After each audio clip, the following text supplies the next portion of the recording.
Bonjour, je fais vite, je suis garé en double fil. Je vous présente aujourd'hui un smartphone Android de la marque Huawei, le Y3, également connu sous la référence Y360U61. Il intègre un processeur MTK 6582 composé de 4 cœurs à 1,3 GHz, 2 emplacements pour carte SIM, un normal et un micro SIM. Il est fourni avec un système Android 4.4.2, le Play Store de Google est inclus. Il est équipé d'un écran IPS 4 pouces capacitif avec une résolution de 480 par 800 et de 4 Go de mémoire interne dont environ 2 Go disponibles. Si vous projetiez d'installer tout le Play Store dessus, ça va pas être possible. Les 512 Go de mémoire vive semblent légers, mais le téléphone reste réactif. On trouve également une puce GPS, un port micro SD dans lequel j'ai pu installer une carte de 16 Go, un connecteur micro USB qui n'est pas on the go et qui servira donc uniquement à charger le téléphone ou à le raccorder à un ordinateur. Il propose des connexions 3G, Wi-Fi N et Bluetooth 4.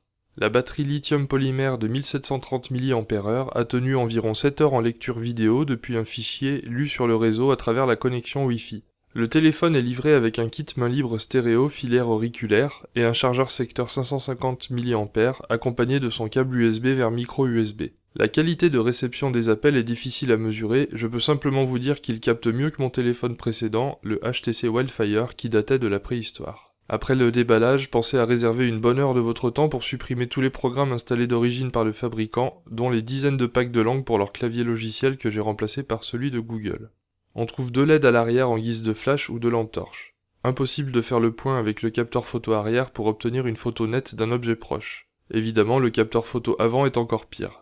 J'ai aussi tourné cette petite vidéo pour vous donner une idée de ce qu'on peut obtenir. Cette phrase a été enregistrée à l'aide du microphone du téléphone afin de vous donner un aperçu de sa qualité. L'absence d'une petite diode pour signaler l'arrivée de nouvelles notifications oblige à rallumer le téléphone pour contrôler qu'on n'a pas raté un appel.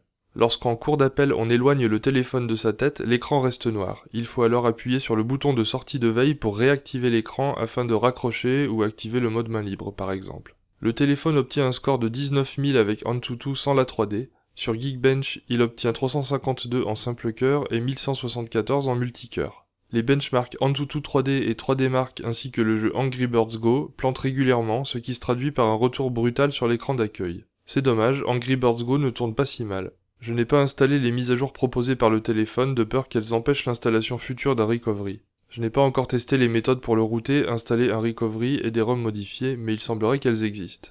Pour conclure, ce produit qui se trouve aujourd'hui à environ 80 € s'avère correct si comme moi vous avez besoin d'un téléphone pour téléphoner, gérer un agenda et des contacts, et un peu plus si affinité tant qu'il ne s'agit pas de jeux 3D. Huawei propose une remise de 30 € pour tout achat jusqu'au 30 juin 2016. Naturellement, les possesseurs d'iPhone vous cracheront au visage, mais vous ne pleurerez pas du sang le jour où vous le ferez tomber. Posez vos questions en commentaire, quelqu'un vous répondra peut-être. Bisous.